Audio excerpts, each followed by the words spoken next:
Lesson 23, problem-solving unit rates, and conversions. Suppose that on Saturday morning you can cut 3 lawns in 5 hours and your friend can cut 5 lawns in 8 hours. Who's cutting lawns at a faster rate? Well, I already know by the structure of my frame here that I'm going to need to find the unit rate for both of these.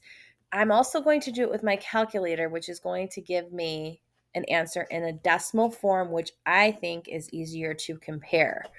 After I do it this way, I'm going to actually show you another way that you can think about this as well. So if you type in your calculator, we have 3 lawns in 5 hours. I want to know how many lawns that is in 1 hour. So I would take 3 divided by 5, and when I do that in my calculator, I get 0.6 lawns in 1 hour. That means it's a little bit more than a half of a lawn I can get done in 1 hour. For the next one, for the friend, that friend can cut 5 lawns in 8 hours. I need to find that friend's unit rate, which if I type 5 divided by 8, which you can do now, you will see that you get 0.625.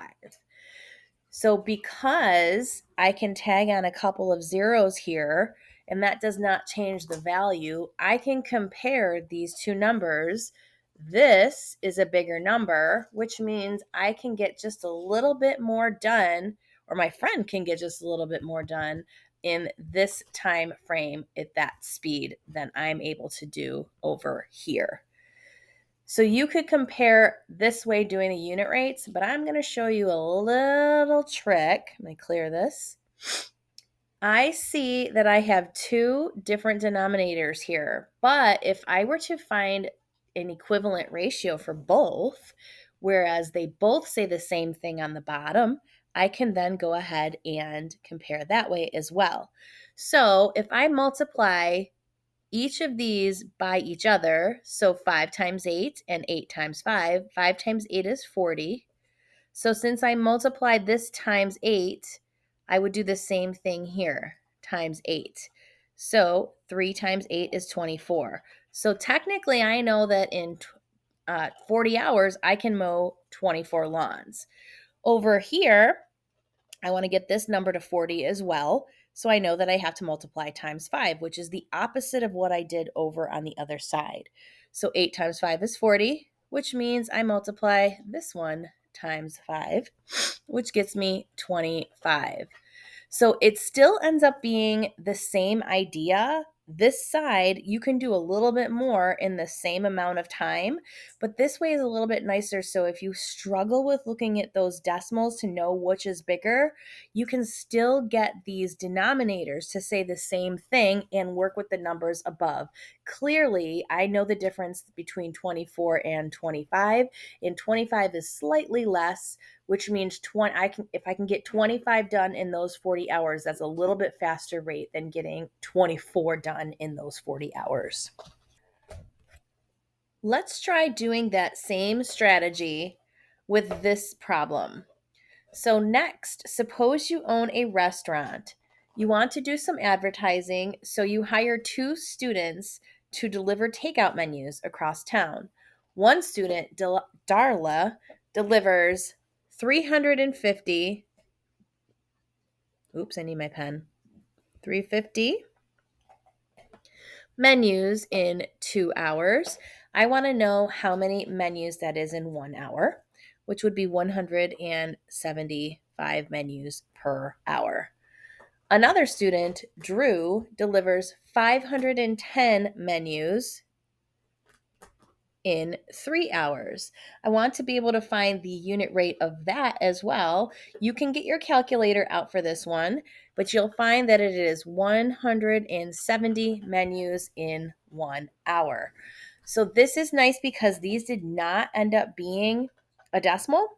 So you can compare these two rates. I know that Darla is going to be a little bit faster because she can get 5 more menus out per hour.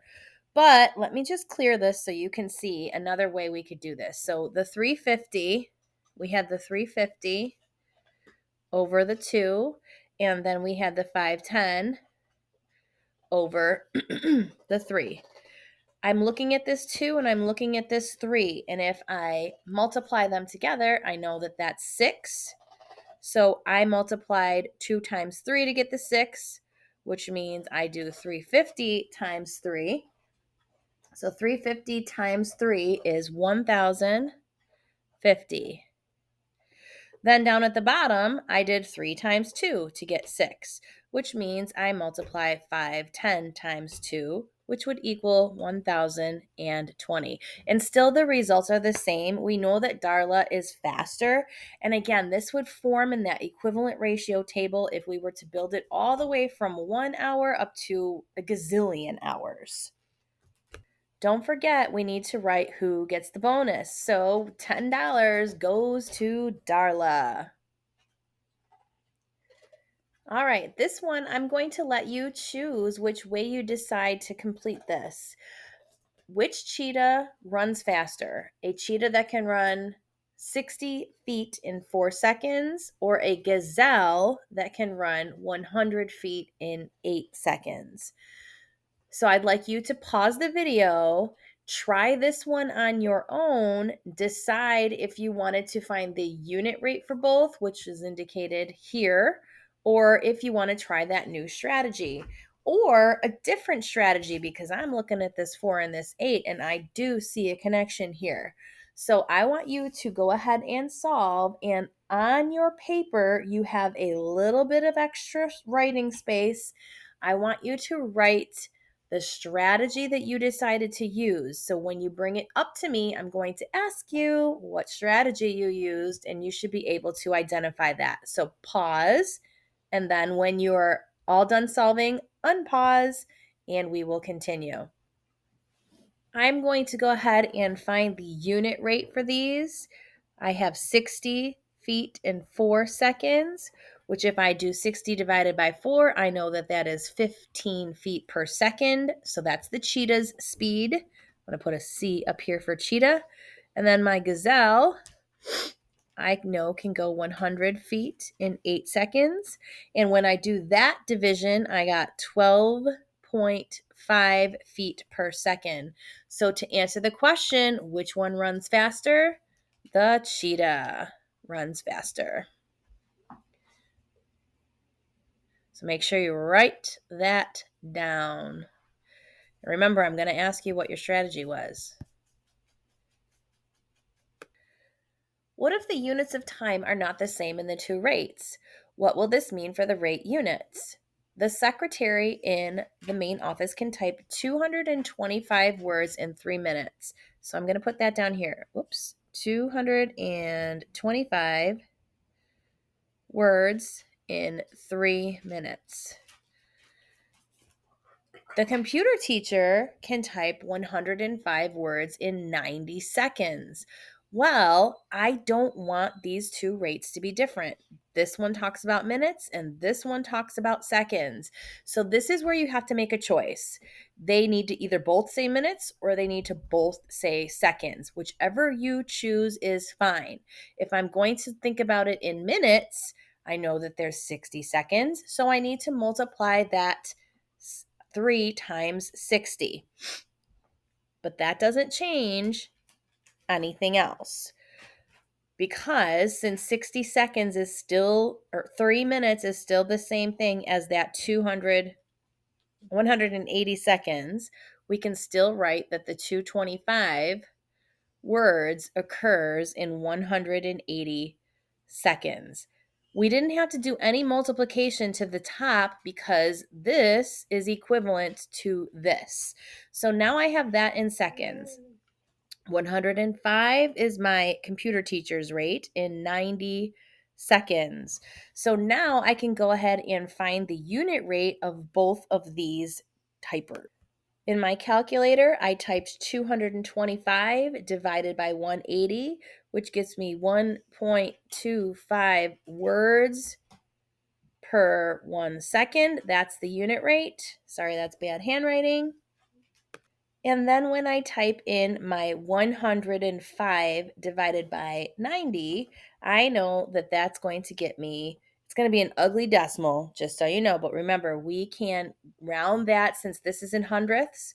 We can round it to the nearest hundredth because when you type it, it should be 1.166666 and goes on and on and on.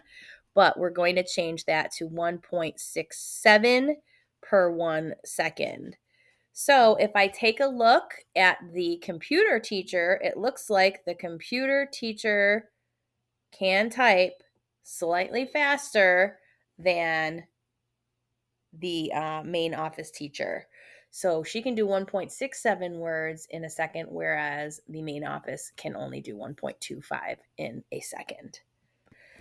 All right, so that is the end of lesson 23. It is now your job to go in and complete the problem set. Remember, if you are struggling, I want you to give an honest attempt first. Please replay the video if you need to. Then, if you're still struggling, come and see me. Once you're finished with that, you can move on to the next activity.